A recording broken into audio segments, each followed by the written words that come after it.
எல்லா செலிபிரிட்டிஸோட கதையும் நமக்கு தெரியும். அதே மாரி எல்லா இன்ஃப்ளூயன்சஸோட கதையும் நமக்கு தெரியும். ஆனா, என்னைக்காவது ஒரு நாள் யோசிச்சிருக்கீங்களா? நம்ம வீட்டுக்கு பால் பாக்கெட் போட வர அண்ணாவோட ஸ்டோரி எப்படி இருக்கும்? நம்ம வீட்டுக்கு பக்கத்துல கடை வச்சிருக்க அண்ணாவோட கதை எப்படி இருக்கும்? நமக்கு Zomatoல ஆர்டர் பண்ணா சாப்பாடு குடுக்குறாங்களா? அவங்க கதை எப்படி இருக்கும்னு என்னைக்காவது யோசிச்சிருக்கீங்களா? இப்படி ஒரு நாள் எனக்கு Zomatoல ஆர்டர் போட்டப்ப டெலிவரி பண்ண வந்தவர் தான் பிரபு. இந்த வேலைய அவ்ளோ ரசிச்சு, சிரிச்சுக்கிட்டே கொண்டு வந்து பார்சல் டெலிவரி பண்ணி, அது எனக்கு ரொம்ப ஹேப்பியா இருந்துச்சு. நான் யாருமே அப்படி டெலிவரி பண்ணி பார்த்ததே இல்ல. எல்லாருமே அவசர அவசரமா வருவாங்க, குடுப்பாங்க, போவாங்க அந்த மாரி தான் பண்ணுவாங்க. ஆனா, அவரு அவ்ளோ இந்த வேலைய ரசிச்சு பண்ணாரு. ஸோ, அப்பதான் இவரோட கதைய நான் தெரிஞ்சுக்கணும்னு ஆசைப்பட்டேன். அப்படி கேட்டப்ப தான் எனக்கு பயங்கர ஷாக்கிங்கா இருந்துச்சு இவர் லைஃப்ல நடந்ததெல்லாம். ஸோ, நம்ம அவர்ட்டயே அவரோட லைஃப் பத்தி கேட்டு தெரிஞ்சுக்கலாம். வாங்க வீடியோக்குள்ள போலாம்.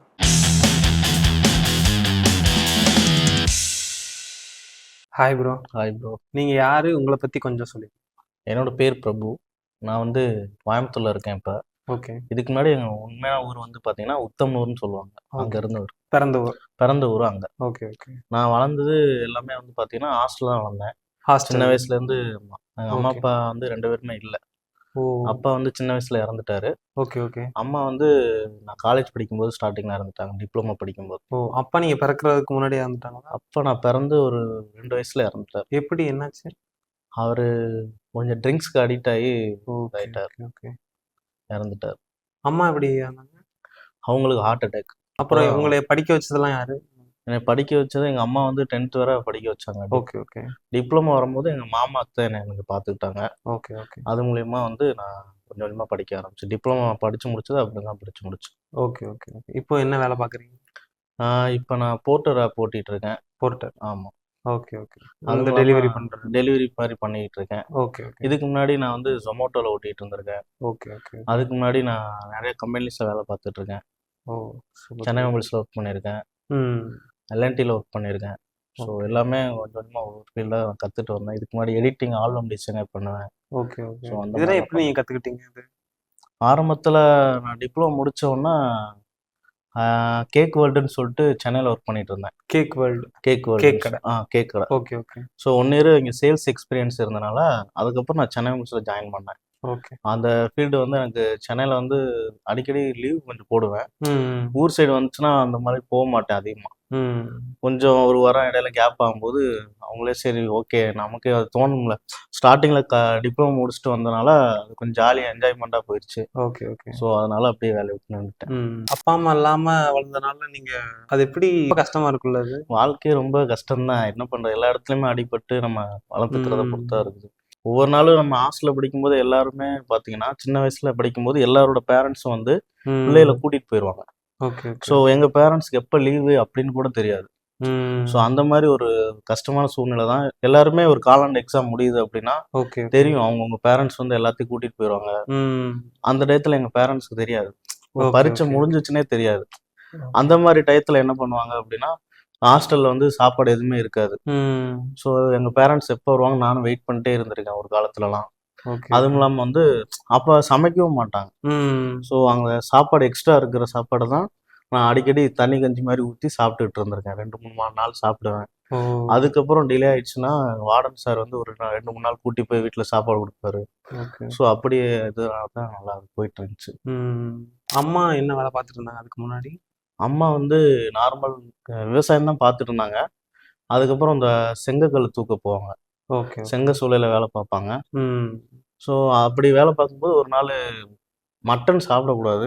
ஓகே, ஸோ அந்த ஓகே. ஓனர் ஆசையா குடுத்தனால அன்னைக்குன்னு தீபாவளி டைம்னு நெனைக்கிறேன். Okay, okay. முடிஞ்சா தீபாவளி அந்த மாரி டயத்துல சரி மட்டன் எடுத்து குடுத்தனால, எங்க அம்மா வீட்ல வந்து சமைச்சு கொஞ்சம் தான் சாப்பிட்டாங்க. ம். ஸோ ஹார்ட் பேஷண்ட் ரொம்ப அதிகமாகி ஹார்ட் ஓகே. அட்டாக்ல இறந்துட்டாங்க.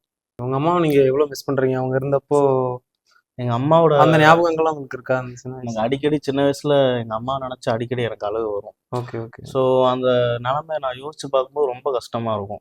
எங்க ம். அம்மா இறந்தப்போ நான் கடைசி எங்க அம்மா முகத்த கூட நான் பார்க்கல. ஏன் என்னாச்சு? அப்ப நான் சேலத்துல படிச்சுட்டு இருக்கும்போது எனக்கு கால் பண்ணி, எங்க வார்டன் சார் இந்த மாரி உங்க அம்மாவுக்கு உடம்பு சரியில்லையாம்ப்பா, நீ போ அப்படின்னு சொல்லிட்டாங்க. ம். நானும் சரி அப்படின்னு சொல்லிட்டு உடம்பு தானே சரியில்லைன்னு சொல்லிட்டு, அப்போ வந்து காலேஜ் தானே ஓ! 10th முடிச்சுட்டு நான் சேர்ந்தனால, ரொம்ப ஜாலியா பசங்களோட சுத்திட்டு சரி உடம்பு தானே முடியலைன்னு சொல்லி வண்டி ஏறி நான் வந்தேன். ஓகே. ஸோ அந்த ஒரு இதே இல்லாம மானாமதுரை வர வர வர எனக்கு பக்கத்துல ஊர் பக்கம் வர வர கொஞ்சம் பயமாயிடுச்சு. ம். எப்பவும் உடம்பு சரியில்லைன்னா இப்படிலாம் சொல்ல மாட்டாங்களே அப்படின்னு சொல்லிட்டு, சரின்னு சொல்லிட்டு மானாமரம் வந்தோடனே ஒரு அண்ணன் என்னை பைக்ல ஏற்றிட்டு போய் காட்டினாரு. ம். ஸோ அதுக்குள்ள பார்த்தீங்கன்னா எங்க அம்மா பாடி எரிச்சிட்டாங்க. ம். அப்போ வந்து யார் எரிச்சாங்கன்னு கேட்டா எங்க தாத்தா தான் எரிச்சாங்க அப்படின்னு சொன்னாங்க. Okay, okay. நான் கடைசியில அந்த முகத்தை கூட பார்க்க முடியாம ரொம்ப மனசு உடைஞ்சு போயிட்டேன். நானும் ஒரு கட்டத்துல நெருப்புல விழுந்து சாகலான்னு முடிவு பண்ணேன். ம். அதுக்கப்புறம் தனியாலாம் நிறைய டைம் சூசைட் பண்ணலான்னு யோசிச்சிருக்கேன். ஓகே. அம்மா இல்லாம அந்த இது வலியே ரொம்ப பெயினா இருக்கும். ம். யார்கிட்டயும் எதையும் ஷேர் பண்ண முடியாது. Okay, okay, okay. அதெல்லாம் தாய் இல்லாம இருக்கும்போது ரொம்ப கஷ்டப்பட்டுருக்கேன். ம். தங்கச்சி இருக்கனால ஓரளவுக்கு நாங்க 2 பேரும் பேசிக்கிறோம். அப்ப ஓகே, ஓகே. தங்கச்சிக்கு கல்யாணம் ஆயிடுச்சு. தங்கச்சி கல்யாணம் ஆகி 2 குழந்தை இருக்கு. Okay, okay. ஒரு பையன், ஒரு பொண்ணு இருக்காங்க. ம். இப்ப 2 அவங்க பேரும் நல்லா இருக்காங்க. நீங்க எப்படி உங்க தங்கச்சிய பார்த்துக்கிட்டீங்களா? இல்ல எங்க தங்கச்சி வந்து அம்மா இறக்குறப்பயே கல்யாணம் ஆயிடுச்சா அவங்களுக்கு? ஓ! அவங்க ரொம்ப சின்ன பிள்ளையா இருந்திருப்பாங்க. அவங்க அப்ப 10th முடிச்சாங்க. ம். 10th முடிச்சுட்டு அவங்க கொஞ்சம் குடும்ப சூழ்நிலை அப்படியே இதானனால மில்லுக்கு போயிட்டாங்க. தாராபுரம் மில்லு பெஸ்ட் மில்லுன்னு ஒரு மில் இருக்கு. Okay, okay, okay. ஸோ அங்க தான் அங்க வேலை பார்த்துட்டு இருந்தாங்க. அதுக்கப்புறம் வந்து எங்க மாமா பையன் தான். அவர் வந்து ம். விரும்பினால ஸோ அப்படியே மேரேஜ் ஆயிடுச்சு அவருக்கு. ஓ! ம். Okay, okay. அப்பா, அம்மா இருக்கிறப்பவே நெறைய கஷ்டத்தோட வளர்றாங்க. இப்பலாம் நெறைய கஷ்டப்படுறாங்க. நீங்க என்னென்ன கஷ்டத்தலாம் அப்பா, அம்மா இல்லாதனால நீங்க ஃபேஸ் பண்ணி வந்தீங்க? ஏன்னா சிலதெல்லாம் அவங்க பார்த்துக்குவாங்கன்னு சொல்லி நம்ம விட்டுருவோம். பட் கண்டிப்பா. இதுன்னா நம்ம மட்டும் தான் பண்ணி ஆகணும். வேற யாரும் பண்ண மாட்டாங்க இல்லையா? அந்த மாரி இதெல்லாம் நீங்க என்ன கடந்து வந்தீங்க அதெல்லாம்? அந்த மாரிலாம் சொல்லும்போது எங்க அத்தை, மாமா இருக்காங்க. நல்லா தான் பார்த்துக்கிறாங்க. சில நேரம் நான் வந்து இங்கிட்டு கோயம்புத்தூர்ல ஒவ்வொரு இடத்துக்கு வேலைக்கு போம்போது, ம். ஸ்டார்ட்டிங்ல வந்து நான் ஊர்ல வேலை பார்க்கும்போது கொத்தனாரு நார்மலா அந்த கல்லு தூக்குவாங்க, சிமெண்ட் எல்லாம் போடுவாங்க. அந்த மாரி ம். வேலைக்கு தான் ஸ்டார்ட்டிங் நான் போயிட்டுருந்தேன். Okay, okay. அங்க இருந்த ஒரு மேஸ்திரி தான், "நீ ஏன் படிச்சுட்டு இந்த மாரி கஷ்டப்படுற? ம். ஸோ நீ வந்து போய் நல்ல ஒரு கம்பெனில வேலை பாரு." என்ன படிச்சிருக்கீங்க? நான் டிப்ளமோ முடிச்சிருக்கேன். 10th ஓகே, முடிச்சுட்டு ஓகே. டிப்ளமோ முடிச்சிருக்கேன். ம். சேலத்துல சிஎஸ்சி பாலிடெக்னிக் படிச்சிருக்கேன். Okay, okay. ஸோ அப்ப அவர் தான் வந்து எனக்கு சொன்னாரு, "நீ ஏன் இவ்ளோ கஷ்டப்படுறடா? நீ போய் நல்ல ஒரு வேலைய பாரு. ம். இங்க கஷ்டப்படுறதெல்லாம் இவங்களோட போகட்டும். ஓகே, நீ ஓகே. போய் நல்லா ஒரு கம்பெனில போய் வேலை பாரு." அப்படின்னு சொல்லி என்ன அனுப்பிச்சு விட்டாரு. நான் ம். அப்ப அவர்ட்ட தான் வேலை பார்ப்பேன். அப்ப எனக்கு வந்து ரூ. 450 ரூ. 500 வாங்குவாங்க. So okay. அப்ப எனக்கு கைக்கு வர்றது வந்து பார்த்தீங்கன்னா, ரூ. 350 குடுப்பாங்க. ம். ஸோ அந்த ரூ. 350 வச்சு தான் வீட்ல நார்மலா எங்க ஃபேமிலி ரன் பண்ணிட்டு அந்த மாரி போயிட்டு இருந்துச்சு. Okay, okay. ஸோ அதுக்கப்புறம் தான் வந்து கோயம்புத்தூர்ல வந்தேன். இங்கேயும் அதே மாரி வேலை பார்த்துட்டு இருந்தேன். ஸோ ம். இங்கேயும் என்னடா பண்றது அப்படின்னு தெரியாம புதுசா வந்துட்டேன். கோயம்புத்தூர் வந்தாச்சு. வேலை தேடி அலையும்போது அ பெஸ்ட் மில்லுன்னு சொல்லிட்டு அங்க வேலை பார்த்துட்டு இருந்தேன். ம். அப்புறம் ரொம்ப சிரமப்பட்டனால சென்னை மில்ஸ்ல என் ஃப்ரெண்டு ஒருத்தன் தெரிஞ்சவனால ட்ரை பண்ணி பாருங்க ஓகே, ஓகே, ஓகே. அப்படின்னு சொல்லி சென்னை மில்ஸ்ல போய் ட்ரை பண்ணி பார்த்தேன். ஸோ அங்க ம். ஒரு 5 இயர்ஸ் பக்கம் ஒர்க் பண்ணேன். ஓகே. ஸோ எனக்கு எந்த ஒரு நாலேட்ஜுமே இருக்காது அப்ப. ஃபோன ம். பத்தி எதுவுமே தெரியாது. அப்ப நான் ஹெச்ஆர் வந்து மீட் பண்ணும்போது என்னை பார்த்தோனே அவர் புரிஞ்சுக்கிட்டாரு. ஓகே, ஓகே இவன் ஓகே. எப்படி இதான இப்படி மேனேஜ் பண்ணுவான் அப்படின்னு சொல்லிட்டு ம். புரிஞ்சுக்கிட்டு, ஒண்ணும் பிரச்சனை இல்லடா எல்லாமே பார்த்துக்கலாம் அப்படின்னு சொல்லிட்டு ஈஸியா அவரு சொல்லிக் குடுத்தனால, ஓகே, ஸோ ஓகே. ஓரளவுக்கு அப்பதான் எனக்கு மொபைல பத்தி தெரியுது. ம். அந்த அட்வான்ஸ் எல்லாமே தெரிஞ்சனால ஓரளவுக்கு நாலேட்ஜ நான் இது பண்ணிட்டு, ஓகே, ஓகே. மொபைல் ஃபீல்ட்ல நல்லபடியா போயிட்டு இருந்துச்சு. ம். அவ்வளோ கஷ்டப்பட்டு வந்தப்போ எப்போ உங்க லைஃப் மாறுச்சு? கொஞ்சம் முன்னேறுற மாரி? ஓரளவுக்கு இதாகும்போதுனா, சென்னை மில்ஸ்ல வேலை பார்க்கும்போது எனக்கு அப்ப வந்து காசு இருக்குது அப்படின்றனால நான் ரொம்ப செலவு பண்ணுவேன். Okay, okay. ஸோ என்னன்னா, வாழ்க்கை எப்பவுமே நிரந்தரம் இல்ல. ம். ஸோ ஒரு விஷயத்த நம்ம விரும்பி பண்ணணும் அப்படின்னும்போது, நமக்கு புடிச்ச விஷயத்த பண்றதுக்காக நான் என்ன ரிஸ்க் வேணாலும் எடுக்க ரெடியா இருப்பேன். ம். ஒரு இடத்துக்கு போணும்னாலும் சரி, ஒரு விஷயத்த பண்ணணும்னாலும் சரி, ஓகே. காசு இருந்துச்சு அப்படின்னா டக்குன்னு அத பண்ணிருவேன். ம். ஒரு இடத்துல போனா ஒரு ரூ. 100 தான் இருக்குது, பிரியாணி சாப்பிடணும்னு தோணுதுன்னா, ஓகே. அந்த இடத்துல என்ன பண்ணிருவேன், டக்குன்னு சாப்பிட்டுருவேன். ஆனா ஓகே, இது ஓகே. வந்து நம்மளுக்கு ஒரு வேள காசு அதுக்கப்புறம் என்ன பண்ணுவோன்றது எனக்கு தெரியாது. ஆனா அத ம். சேர்த்து வச்சு சாப்பிடணுன்ற எண்ணமும் இருக்கும்.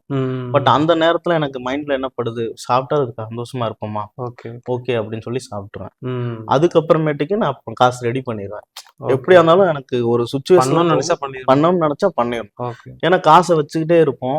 நாள ம். பின்ன ஏதோ ஒரு நேரத்துல இன்னைக்கு நம்ம ஒரு கட்டத்துல நம்ம மேல வளர்ந்துருவோம். ம். அன்னைக்கு அந்த மெமரீஸ் வந்து நம்மகிட்ட இல்லாம போக்கூடாது. ஸோ ம். அன்னைக்கு நம்ம காசு இப்படி இருந்துச்சே, இப்படி இருக்கக்கூடாது அப்படின்ற மாரி நம்ம நெனைக்கக்கூடாது. Okay, okay. எவ்வளோ நீங்க காசு வச்சிருந்தாலுமே அந்த ஒரு சந்தோஷம் வந்து அப்பதான் கிடைக்கும். Okay, okay.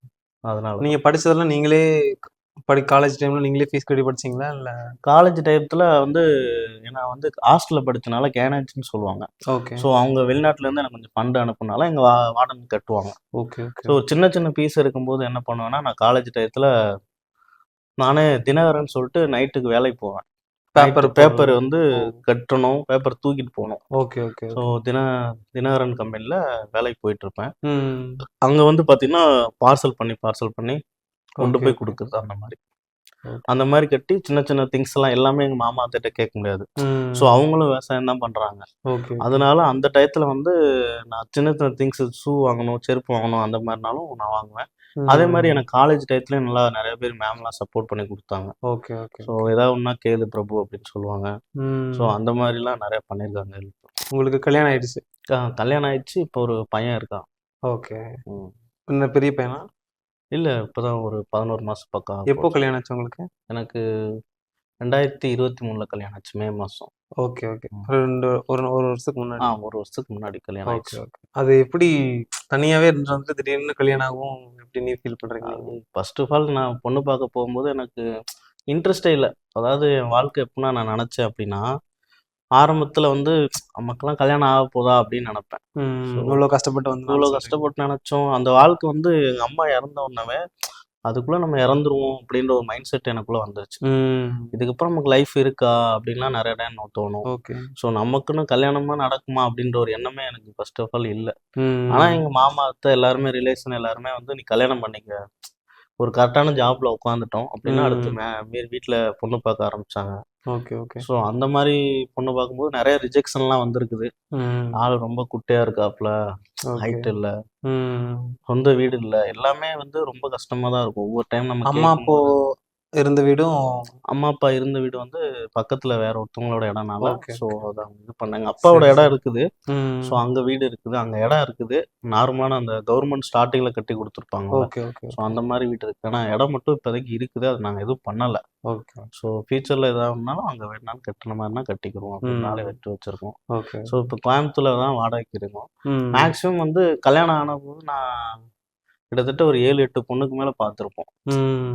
ஒவ்வொரு டைமும் நமக்கு ரிஜெக்ஷன் அதிகமா வரும்போது ஒரு கட்டத்துல அப்பவும் லைஃப் என்னடா இது, ஒருவேளை நம்ம பொண்ணு கிடைக்காதோ அப்படிலாம் நிறைய நினைச்சிருப்பேன். ம். பரவாயில்ல நமக்குன்னு கடவுள் ஒரு பொண்ணை வச்சிருப்பாரு ஓகே. அப்படின்னு ஒரு நம்பிக்கையில தான் சரி போகும்போது தான் எல்லா இடத்துலயுமே நான் ரிஜெக்ஷன் பண்ணியிருக்காங்க, என்ன நிறைய பேர் ரிஜெக்ஷன் பண்ணியிருக்காங்க. நான் ஒன்று ரிஜெக்ஷன் பண்ணேன்னா இன்னும் 4-5 பேருக்கு மேலே ரிஜெக்ஷன் வரும். Okay, okay. சரி அப்படின்னு சொல்லிட்டு நான் எதிர்பார்க்காம இது போன இடத்துல என் மனைவி வந்து இவர் தான் நான் கட்டுவேன் அப்படின்னு சொல்லி என்னை இது பண்ணிக்கிட்டாங்க. இப்ப சந்தோஷமா இருக்கு. இப்ப பரவாயில்ல, கடவுள் புண்ணியத்துல சந்தோஷமா இருக்கு. இது 2வது அம்மா மாதிரி இவங்க. கண்டிப்பா. அது வந்து எல்லாமே ஒரு இடத்துல வந்து தாய்க்கு அப்புறம் வந்து மனைவி தான் அப்படின்ற மாதிரி எல்லாமே பார்த்துக்கிறாங்க. கஷ்ட நஷ்டம் நிறைய நாள் நாங்கள் சமைக்க கூட கஷ்டப்பட்டிருப்போம்.